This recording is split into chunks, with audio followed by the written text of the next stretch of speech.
Hello students, this is the second lecture of functions for NDA।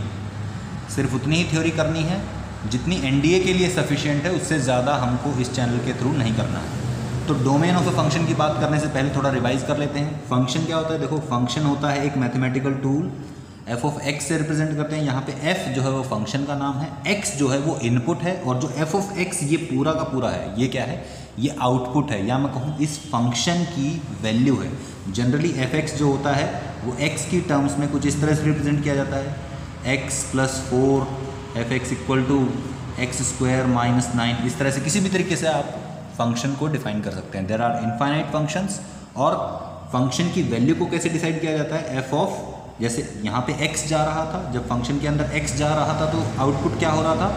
x plus 4 हो रहा था, यानी कि जो भी इनपुट गया उसमें 4 जुड़ के आउटपुट बन गया। यहाँ क्या हुआ?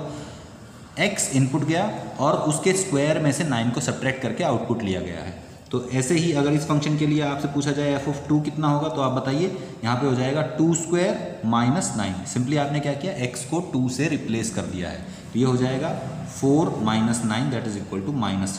इस तरह से आप फंक्शन की वैल्यू को डिसाइड करते हैं। अब बात कर लेते हैं कि डोमेन ऑफ ए फंक्शन क्या होता है।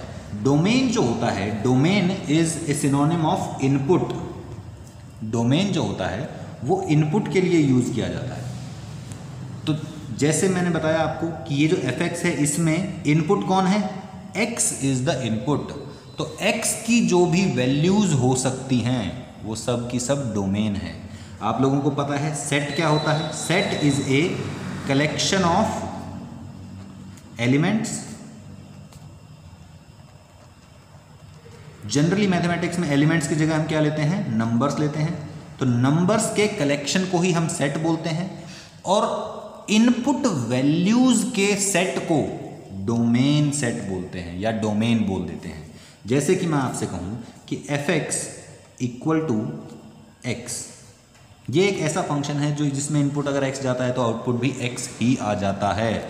आप मुझे बताइए कि जब इस फंक्शन में x इनपुट जा रहा है तो x आउटपुट आ रहा है। जब फंक्शन के अंदर 2 जाएगा तो आउटपुट 2 आ जाएगा, 0 जाएगा इनपुट तो आउटपुट 0 आ जाएगा, 7 जाएगा तो 7 आउटपुट आ जाएगा, -5000 जाएगा तो आउटपुट भी -5000 आ जाएगा। यानी कि जो भी इनपुट जा रहा है वो एग्जैक्टली आउटपुट आ जाता है। यानी कि क्या ये फंक्शन कभी भी आउटपुट नॉट डिफाइंड दे सकता है? क्या नहीं दे सकता?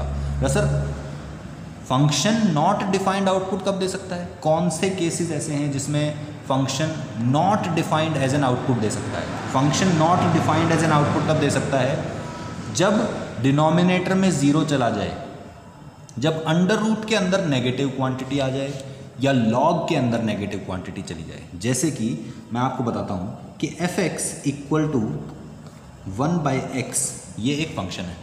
ये फंक्शन क्या कर रहा है? जो भी x इसको एज एन इनपुट मिल रहा है उसका रेसिप्रोकल ले लेता है। अब आप यहाँ पे x की जगह 1 डालो 1/1, 2 डालो 1/2, 7 डालो 1/7, 5000 डालो, तो एफ ऑफ x जब भी x की जगह 5000 डालेंगे तो क्या आ जाएगा? 1/5000। यानी कि ये वैल्यू हमेशा डिफाइंड रहती है? सोचो, नहीं रहती है। देखिए, जब भी मैं x की जगह 0 डाल दूंगा तो ये क्या बन जाएगा? 1/0। क्या 1/0 डिफाइंड होता है? नहीं, किसी भी नंबर को हम 0 से डिवाइड नहीं कर सकते। तो मैं क्या कहूँगा कि दिस इज नॉट डिफाइंड। तो ऐसी इनपुट वैल्यूज जिसके लिए फंक्शन नॉट डिफाइंड बन जाए, ऐसी वैल्यूज को क्या कहते हैं? डोमेन से बाहर की वैल्यूज कहते हैं।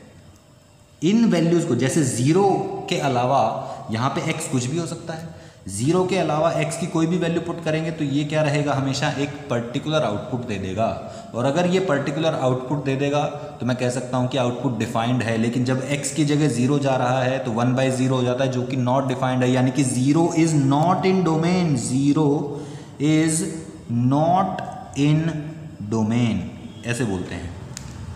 तो आपको डोमेन के लिए पहली बात तो समझ में आई क्या? कि किसी भी नंबर के रेसिप्रोकल में 0 नहीं होना चाहिए, पहली बात। यहाँ पे हम नोट लिख लेते हैं कि डिनोमिनेटर नॉट इक्वल टू 0। आपको 2-3 बातें ही याद रखनी है, मैं बता रहा हूँ। देखो होती तो बहुत सारी बातें हैं, लेकिन आपको एनडीए के लिए 2 या 3 बातों की ही ज़रूरत है। तो पहली चीज़ तो आ गई कि डिनोमिनेटर में 0 नहीं होना चाहिए। जैसे कि मैं आपसे कहूँ F x equal to 1/x-2। अब बताओ क्या डिनोमिनेटर 0 हो सकता है? कभी भी नहीं हो सकता। अगर डिनोमिनेटर 0 हो गया तो फंक्शन क्या हो जाएगा? नॉट डिफाइंड हो जाएगा। अगर डिनोमिनेटर 0 नहीं हो सकता तो x क्या नहीं होना चाहिए? x 2 नहीं होना चाहिए। तो आप यहाँ पे लिख सकते हैं x is not equal to 2, यही इसकी डोमेन है। या फिर आप इसको लिख सकते हैं x belongs to all real numbers minus set में 2, कि x जो है वो कोई भी रियल नंबर हो सकता है, सिर्फ और सिर्फ 2 नहीं हो सकता। क्लियर हुई बात? ठीक है, चलिए आप मेरे लिए एक और क्वेश्चन सॉल्व करिए। जैसे कि मैं आपको बोल दूं f x equal to 1/x² minus 5x plus 6, ये मेरे पास एक फंक्शन है। आपको बताना है इस फंक्शन की डोमेन क्या है। डोमेन को सिंपली डी से रिप्रेजेंट कर रहा हूँ मैं। बताइए इस फंक्शन की डोमेन क्या हो जाएगी? देखिए इस फंक्शन को आप डायरेक्टली लिख सकते हैं 1/x-2 इंटू x-3। फैक्टराइजेशन के थ्रू आपने ये लिख दिया है। और ये बताइए क्या डिनोमिनेटर कभी भी 0 हो सकता है? डिनोमिनेटर कभी भी 0 नहीं हो सकता। तो आप बोल सकते हैं कि x 2 के बराबर भी नहीं होना चाहिए and x is also not equal to 3, यानी कि x की वैल्यू क्या हो जाएगी? रियल नंबर्स कोई कुछ भी वैल्यू हो सकती है, लेकिन 2 और 3 नहीं हो सकती, यानी कि x belongs to r-2, 3 in set. ठीक है, तो ये बात आपको ध्यान रखनी है, जब भी डिनोमिनेटर में कोई भी ऐसी चीज़ दे रखी हो तो उसको 0 नहीं होना चाहिए। वहीं से आपका डोमेन का आंसर आ जाएगा। दूसरी जो चीज़ है, ये तो होगी पहली चीज़ कि डिनोमिनेटर में 0 नहीं होना चाहिए। दूसरी चीज़ की बात करते हैं। दूसरी चीज़ ये है कि जब भी अंडर रूट के अंदर वाली क्वांटिटी होगी, अगर आपसे कह दिया जाए f x equal to under root of x minus 5, तो जो अंडर रूट के अंदर वाली क्वांटिटी है वो हमेशा क्या होनी चाहिए? पॉजिटिव होनी चाहिए। क्या कभी सुना है आप लोगों ने कि फंक्शन के अंदर कभी नेगेटिव क्वांटिटी होगी? अंडर रूट ऑफ -9 सुना है कभी? हाँ सुना होगा आप लोगों ने। ये होता है अंडर रूट 3 आयोटा, है ना? आप लोगों ने ये सुना होगा। लेकिन मैं कहूँगा कि हमने पिछले लेक्चर में भी बात की थी कि जो फंक्शन होते हैं कैलकुलस में वो रियल वैल्यूड फंक्शन होते हैं। इमेजिनरी वैल्यूज़ नहीं ले सकते, ना ही एज एन इनपुट ले सकते हैं और ना ही एज आउटपुट हम इमेजिनरी नंबर्स को ऑब्टेन कर सकते हैं फंक्शंस के थ्रू। तो जब भी आप डोमेन की बात करेंगे और जब भी आपको अंडर रूट दिख जाए तो क्या होना चाहिए? अंडर रूट के अंदर वाली क्वांटिटी को आप क्या करेंगे? पॉजिटिव कर देंगे। तो देखिए अंडर रूट के अंदर कौन है? x-5, तो x-5 must be greater than equal to 0। तो यहाँ से आपके पास क्या आ जाएगा? 5 को उधर ले जाइए, x must be greater than equal to 5, यानी कि x बिलोंग्स टू कहाँ से कहाँ तक? देखो 5 से बड़ा है, नंबर लाइन बनाइए, ये हो गया 5 और 5 से आगे हो सकता है x, तो मैं लिखूंगा x belongs to 5 to infinity. यही इसकी डोमेन है। ठीक है, अब एक लॉगरिथम की बात कर लेते हैं। लॉग के अंदर क्या होने वाला है? देखो log x बेस a, यहाँ पे आपके पास कंडीशन लगती है x is greater than 0 and a is also greater than 0 with the condition that a is not equal to 1। यानी कि log के अंदर यहाँ पे कोई भी क्वांटिटी दिख जाए, आप क्या करेंगे? log के अंदर वाली क्वांटिटी को पॉजिटिव कर देंगे। log के अंदर यहाँ पे अगर कोई क्वांटिटी आपको मिल जाए तो आप क्या करेंगे? इस क्वांटिटी को greater than 0 and not equal to 1 simultaneously कर देंगे। तो आपने 3 चीज़ें सीखी हैं। पहली कि डिनोमिनेटर में 0 नहीं होना चाहिए, जैसे कि हमने यहाँ पे देखा, यहाँ पे देखा। दूसरी चीज़ आपने देखी कि quantity inside root must be greater than equal to 0। ये तो हो गया पहला पॉइंट, ये हो गया दूसरा पॉइंट। और तीसरा आप लोगों ने देखा है ये वाला पॉइंट कि log x बेस a है, तो x क्या होना चाहिए?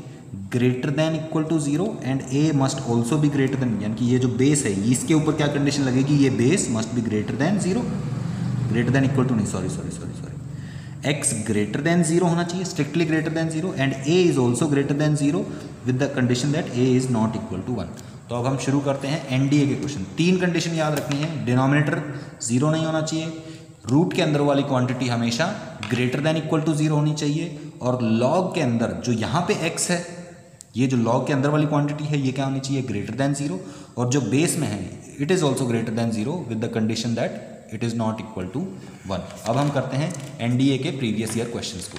एनडीए के प्रीवियस ईयर क्वेश्चंस में ये देखिए, एंड रिसेंटली ये क्वेश्चन आया है एनडीए 2019 में। आपसे पूछा गया है domain of a function defined domain of a function f defined by f x equal to log 10 to the base x. यहाँ पे बेस में कौन है, x है, और यहाँ पे log के अंदर जो क्वांटिटी है वो है 10। क्या इसके ऊपर कोई कंडीशन लग सकती है, नहीं लग सकती, क्योंकि ये कांस्टेंट है। आप कंडीशन किस पे लगाएंगे, जो चीज़ वेरिएबल होगी। आपको दिख रहा है कि यहाँ पे वेरिएबल कौन है, x। जैसा कि मैंने आपको यहाँ पे भी बताया कि log के अंदर यहाँ पे जो क्वांटिटी होती है, बेस के अंदर यहाँ पे जो क्वांटिटी होती है, उसके ऊपर क्या कंडीशन लगती है, it must be greater than 0 and it must not be equal to 1। तो आप बताइए यहाँ पे डोमेन के लिए क्या करेंगे हम, ये जो क्वांटिटी है ये कहाँ दिख रही है आपको, ये आपको बेस में दिख रही है। तो जब भी आप बेस में देखेंगे तो क्या होना चाहिए, x must be greater than 0 and x is not equal to 1। तो ये देखिए कौन सी कंडीशन, x ग्रेटर देन 10, नहीं ये गलत हो जाएगा। x greater than 0 excluding x equal to 10, नहीं ये भी गलत हो जाएगा। x greater than equal to 10, ये भी गलत है। x greater than 0 excluding x equal to 1, this is the correct option. ठीक है, अब ये देखिए ये वाला क्वेश्चन, इस वाले क्वेश्चन में क्या पूछ रहा है आपसे, domain of the function f x equal to under root में दे रखा है 2 माइनस एक्स और x माइनस 3 का मल्टीप्लिकेशन। आपको इस फंक्शन का ये जो टर्म है इसका डोमेन बताना है। आपको मैंने अभी अभी क्या बताया था कि जब भी अंडर रूट के अंदर वाली क्वांटिटी को आप देखेंगे, आपको क्या याद रखना है कि अंडर रूट के अंदर वाली क्वांटिटी क्या होनी चाहिए, पॉजिटिव होनी चाहिए। तो उसको सॉल्व कैसे करेंगे, देखिए ये दो चीज़ों का मल्टीप्लिकेशन आपको दिख रहा है। ये एक क्वांटिटी है a, इसको मैंने बोल दिया b, 2 माइनस एक्स जो है वो a है, x माइनस 3 जो है वो b है। तो मैं बोल सकता हूँ कि दोनों चीज़ों का मल्टीप्लिकेशन, दो चीज़ों का multiplication a into b positive करना है। ये पॉजिटिव कब पॉसिबल है, या तो दोनों के दोनों पॉजिटिव हों, यानी कि ये पॉजिटिव और ये भी पॉजिटिव, तभी इन दोनों का मल्टीप्लिकेशन पॉजिटिव आएगा। या फिर मैं कह सकता हूँ कि ये नेगेटिव और ये भी नेगेटिव, इन दोनों का मल्टीप्लिकेशन नेगेटिव इंटू नेगेटिव, वो भी क्या आएगा, पॉजिटिव आ जाएगा। तो आपको क्या करना है, पहला केस, केस 1 कि a is greater than 0, greater than equal to 0, और b is also greater than equal to 0, a greater than equal to 0 and b greater than equal to 0। और सेकंड केस आपको क्या बनाना पड़ेगा, केस 2 जो बनेगा वो क्या बनेगा, a is less than equal to 0 and b is also less than equal to 0। या तो दोनों पॉजिटिव हों, इसका मतलब दोनों पॉजिटिव, इसका मतलब दोनों के दोनों नेगेटिव। तो आप बताइए a greater than 0, greater than equal to 0, b greater than 0, इसका क्या मतलब है, a कौन है, 2 माइनस एक्स, तो 2 minus x is greater than equal to 0। अब x को इधर ले जाइए, x यहाँ आ जाएगा, ये बन जाएगा ऐसे। ये क्या कह रहा है, x 2 से छोटा है। यहाँ से क्या आने वाला है, देखो x minus 3 greater than equal to 0, ये क्या कह रहा है, x greater than equal to 3, ये कह रहा है x 3 से बड़ा है 2 से छोटा है। आप नंबर लाइन बनाइए, यहाँ 0 है, यहाँ 2 है और यहाँ पे 3 है। अब बताइए, ये तो कह रहा है, ये वाली जो कंडीशन है, ये और ये दोनों ट्रू होने चाहिए क्योंकि दोनों पॉजिटिव होने चाहिए। तो मैं वो कह सकता हूँ कि x 2 से छोटा है, x 2 से छोटा है मतलब x 2 से इधर की तरफ होगा। ये कह रहा है x 3 से बड़ा है मतलब x 3 से इधर की तरफ होना चाहिए। क्या दोनों एक साथ कभी ट्रू हो सकते हैं, नहीं हो सकते, मतलब ये वाला केस तो पॉसिबल ही नहीं है। अब दूसरा वाला जो केस है वो क्या है, ये देखिए a less than equal to 0 and b is also less than equal to 0। ये वाला कंडीशन क्या कह रहा है, ये वाला कंडीशन कह रहा है कि 2 minus x is less than equal to 0 and x minus 3 is less than equal to 0। यहाँ से आपके पास क्या कंडीशन आती है, देखो x को उधर ले जाइए, 2 is less than equal to x and x is less than equal to 3। आप बताइए इस क्वेश्चन में आपको क्या करना है, फिर ये देखो x 2 से बड़ा है, आप नंबर लाइन बनाइए, ये हो गया 0, ये हो गया 2 और यहाँ हो गया 3। ये कंडीशन कह रही है, ये वाली जो कंडीशन है ये कह रही है कि x 2 से बड़ा है, मतलब x 2 से इधर की तरफ होगा कहीं ना कहीं। ये जो कंडीशन है x less than equal to 3, ये कह रही है कि x 3 से छोटा है, यानी कि x 3 से इधर की तरफ होना चाहिए। क्या दोनों की दोनों कंडीशन कहीं पे ट्रू नज़र आ रही हैं आपको, ये देखो 2 से 3 के बीच में आपको ये कंडीशन ट्रू नज़र आ रही होंगी। तो ऑब्वियस सी बात है कि x जो है 2 से 3 के बीच में लाई करना चाहिए। क्या x की वैल्यू 2 के बराबर हो सकती है, यस x 2 के बराबर हो सकता है। ये देखो x greater than equal to 2 है, मतलब 2 is included, x less than equal to 3 मतलब 3 इज ऑल्सो इंक्लूडेड। तो मैं कह सकता हूँ कि ये देखो 2 और 3 क्लोज्ड इंटरवल है, इसका मतलब होता है क्लोज्ड इंटरवल, यानी कि 2 भी इंक्लूडेड है और 3 भी इंक्लूडेड है, तो hence C is the correct option. तो बहुत ही सिंपल क्वेश्चन है, जब आप इस क्वेश्चन को रिवाइज कर लेंगे तब भी आप इस तरह के क्वेश्चंस को बहुत ईजिली टैकल कर सकते हैं एग्ज़ाम के टाइम पे। और ये जो वीडियोस हैं इनको बनाने का यही मोटिव है कि जब भी आप एग्ज़ाम के नज़दीक पहुँचें तो आप इन्हीं क्वेश्चंस को दोबारा से रिवाइज कर सकें। आप 1.5x में प्ले करिए, 1.75x में प्ले करिए, जैसे आपको प्ले करना है आप वैसे प्ले कर सकते हैं, there is no issue. Okay, तो अभी हम नेक्स्ट क्वेश्चन पे मूव कर जाते हैं। हाँ, ये बात ज़रूर ध्यान रखिएगा कि अगर आपने अभी नहीं पढ़ा तो आप बाद में बहुत 3 या 4 दिन में 5 दिन में सारे के सारे लेक्चर्स को रिवाइज़ नहीं कर पाएंगे। अगर आपने अभी इसको बहुत अच्छे से पढ़ा है तो आप 3-4 दिन में भी 5 दिन में आप कंप्लीट सिलेबस को रिवाइज कर सकते हैं एनडीए के एग्ज़ाम से पहले। लेकिन अभी आपको पढ़ना पड़ेगा। अगर आपने एक बार अभी अच्छे से सुन लिया है, अच्छे से पढ़ लिया है, तो आप ईज़िली जो है आप ईज़िली जो है इन सारे क्वेश्चंस को रिवाइज भी कर सकते हैं, समझ में आ जाएगा और रिवाइज करना है। अभी देखिए नेक्स्ट क्वेश्चन पे चलते हैं। If f x equal to √x-1 divide by x-4 defines a function on R. ये आर कौन है? Real numbers. एफ जो है रियल नंबर्स में डिफाइंड एक फंक्शन है। कैसे, किस तरह से डिफाइंड है? √x-1 divide by x-4। अब आपको यहाँ पे 2 चीज़ें दिख रही होंगी जो मैंने आपको बताई थी, और वो 2 चीज़ें क्या दिख रही हैं आपको? देखो, एक तो अंडर रूट दिख रहा है। जब भी आपको अंडर रूट दिखे क्या करना है?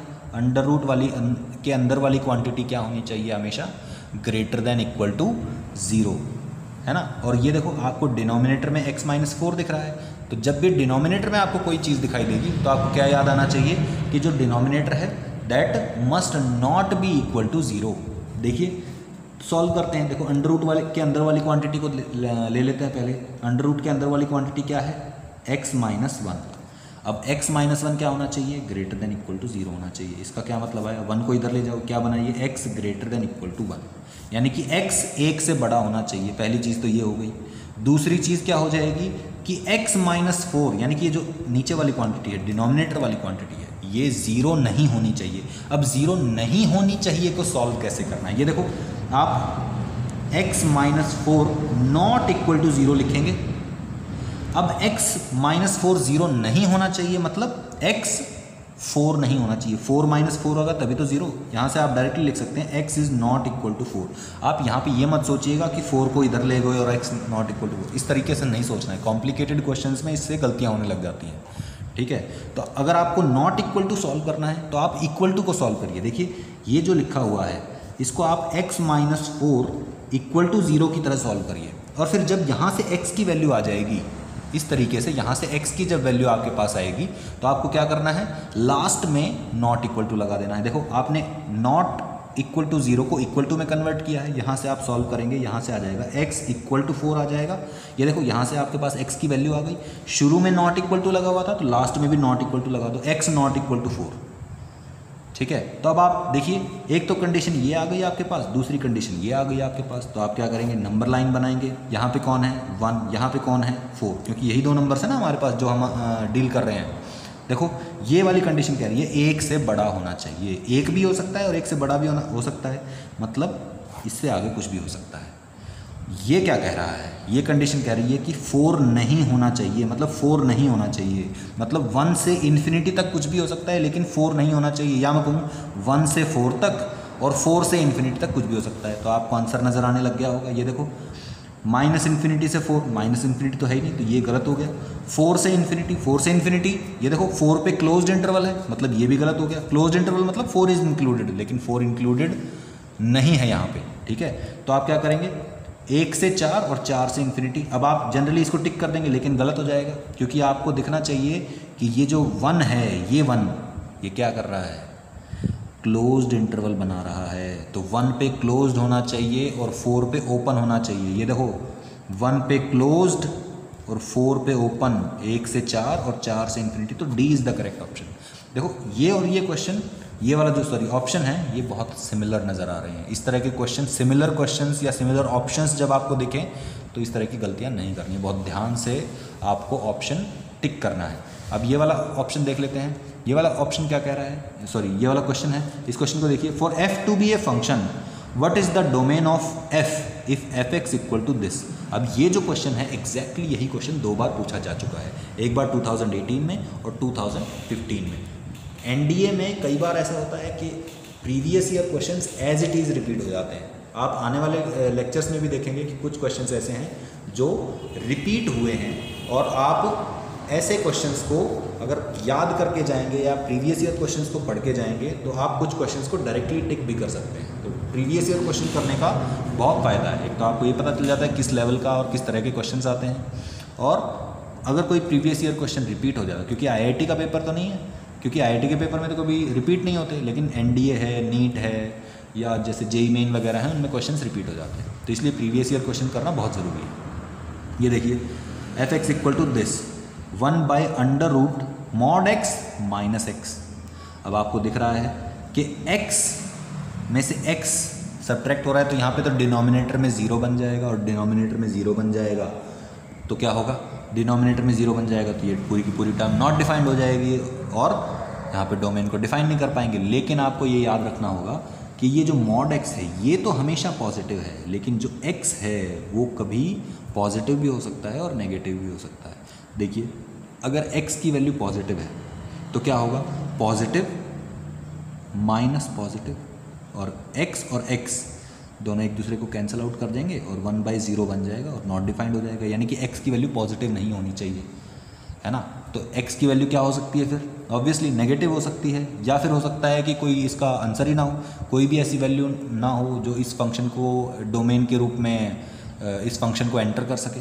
देखिए तो अगर x नेगेटिव है तो mod x तो पॉजिटिव होगा, लेकिन माइनस समथिंग नेगेटिव, तो माइनस माइनस प्लस हो जाएगा, यानी कि ये वाला नॉट डिफाइंड नहीं होगा। आंसर क्या होगा हमें उससे मतलब नहीं है, लेकिन हमें इस बात से मतलब है कि ये फंक्शन डिफाइंड होना चाहिए। अगर ये फंक्शन डिफाइंड है तो मैं कह सकता हूँ कि वो वैल्यूज़ जो x अज्यूम कर सकता है वो इसकी डोमेन में आ जाएंगे। अब बताइए क्या माइनस इन्फिनिटी से इन्फिनिटी सारी वैल्यूज़ इसको कर सकती हैं? नहीं, ऑप्शन के हिसाब से भी देखेंगे तो मैं क्या कह सकता हूँ कि माइनस इन्फिनिटी से 0 इसका आंसर हो जाएगा। ये तो हो गया एक तरीका। दूसरा तरीका क्या है, दूसरा तरीका ये है कि इन सारों में से एक एक वैल्यूज़ उठा के पुट करके देखो। अब देखो 0 से इन्फिनिटी बोल रहा है इस ऑप्शन में, तो आप क्या करिए 0 से इन्फिनिटी की कोई भी वैल्यू उठाइए और इसमें पुट कर दीजिए।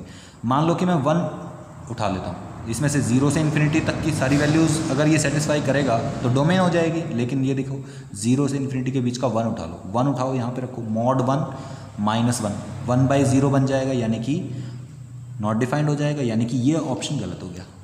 ये देखो ये क्या कह रहा है, माइनस इन्फिनिटी से, सॉरी ये देख लेते हैं पहले, माइनस इन्फिनिटी से इन्फिनिटी, माइनस इन्फिनिटी से इन्फिनिटी की सारी वैल्यूज़ तो अज्यूम कर ही नहीं सकते, क्योंकि अभी हमने 1 को रिजेक्ट किया ना, तो ये भी माइनस इन्फिनिटी से इन्फिनिटी के बीच में 1 आता है, तो मैं 1 को भी रिजेक्ट कर सकता हूँ, यानी कि मैं इस आंसर को भी रिजेक्ट कर सकता हूँ। इस आंसर को रिजेक्ट इसलिए कर सकता हूँ क्योंकि अगर ये आंसर सही होता, अगर ये आंसर सही होता तो इसकी सारी वैल्यूज़ इसको सेटिस्फाई करती, लेकिन इसकी सारी वैल्यू सेटिस्फाई कर रही हैं नहीं। अगर इसके अंदर एक ऐसी वैल्यू मिल गई जो इसको गलत प्रूव कर देती है तो वो आंसर या वो ऑप्शन गलत हो जाएगा। अब ये ऑप्शन देखो माइनस इन्फिनिटी से 0, ये कह रहा है 0 भी हो सकता है, ये कह रहा है माइनस इन्फिनिटी से 0 ओपन, माइनस इन्फिनिटी से 0 क्लोज, तो माइनस इन्फिनिटी से 0 क्लोज्ड हो सकता है क्या, देखो 0 वैल्यू हो सकती है, यहाँ पे 0 पुट करो, 0 माइनस 0 0 आएगा, 1/0 फिर से नॉट डिफाइंड हो जाएगा, यानी कि ऑप्शन डी भी गलत है, यानी कि option A is correct, definitely correct. Okay, so this is over, this is the end of this lecture. I will see you in the next one. अगले लेक्चर में हम range of a function define discuss करेंगे। Thank you.